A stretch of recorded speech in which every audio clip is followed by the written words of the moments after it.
Morning everyone, I just thought I would do a video about cleansing your crystals. So I did a video about how to choose your crystals for yourself or for other people. But the main thing, I suppose, once you've chosen your crystal is to keep it clean and give it a cleanse. Now, if you're, for example, if you've just been to a show or a market stall, or you've just picked up a crystal that you feel that you need to use immediately, you can either use it as is, but if you want to give it a cleanse just to clean other people's energy that might have picked them up, or if they've been sat in a shop for a while and you feel that it just needs a bit of energizing before you use it for whatever it is that you're using it for, if you can, as long as it's not a salt crystal or a toxic crystal, then go to just a normal wash basin and just run it under some cold water. If you want to add a visualization in, you can visualize white light coming in through the top of your head and then down through your heart and through your arm and into the crystal, and when you feel ready, take it out. But if you want something a little bit more powerful and a little bit more connecting, you can visualize roots going down from your feet into the ground, connecting to the earth energies, and imagine the sun beating down on your head, so you're kind of feeling that nice warm sunny heat, and that just circulates nice, opening to higher energies but also grounding energies, and that will help keep your crystal energized. And then take it out of the water when you feel ready, and then just put it in between your hands or hold it close to your heart just to connect your energy to it. So I always say it's kind of like introducing yourself to a new friend for the first time, and treat your crystals like your friends. So carry them with you. If you feel that you need to have an inner dialogue with them, have a conversation with it. It's great, especially if you've got some traumatic emotional stuff to get rid of. So if you're using a crystal for emotional release, then if you've got emotions coming up, then get a journal, write it down, don't reread it, just throw the pages away once you've filled them up.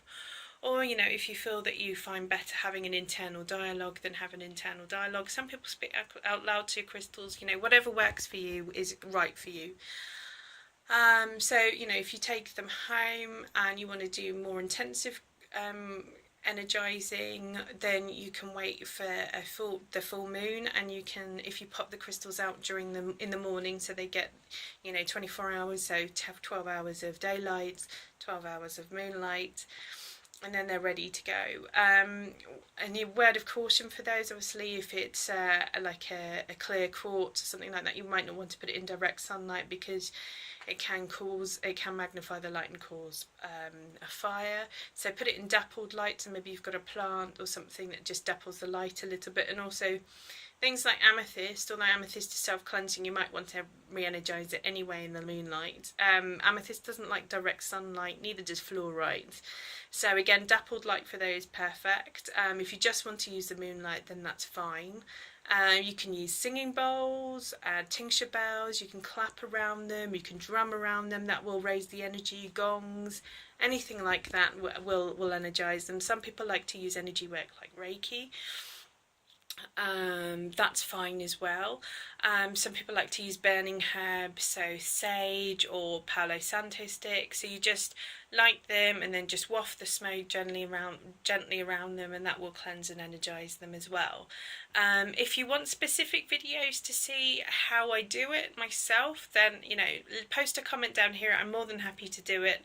And if there are any other cleansing techniques then that you want to know, then also write a question under here and then I'll answer it for you. One thing that I do see a lot of people recommend is salt water.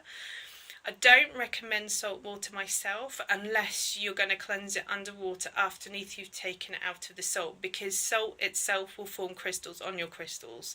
So if you just put it in salt water and take it and leave it to dry, eventually you'll start seeing salt crystals forming on them, which will damage the surface.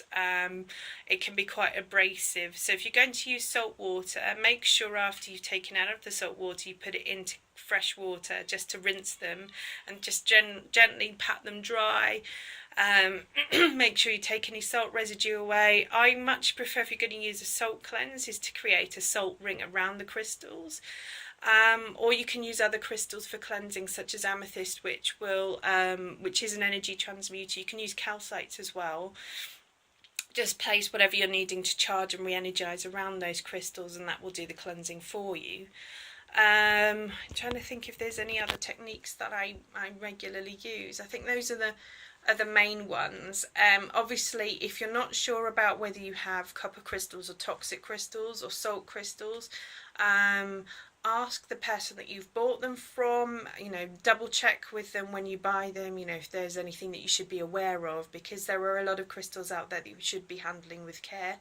And especially if you've got little ones that you want to put out of the reach of them, things like molybdenite or stibnite, and cinnabar, those are really toxic, so you definitely want to keep those out of the way of children. If you're not sure, or if you have crystals and you're not entirely sure what they are, you can always post me a personal message on here, and you can then email me some photos and I can do some identification work for you. So that's again a free service. So feel free to post any comments here, send me a message, and I hope that helps. Next video I think I'll cover programming your crystal, so if you want to tell it to do something specific for a specific healing need, then I'll take you through that in another video. Okay, take care everyone, bye!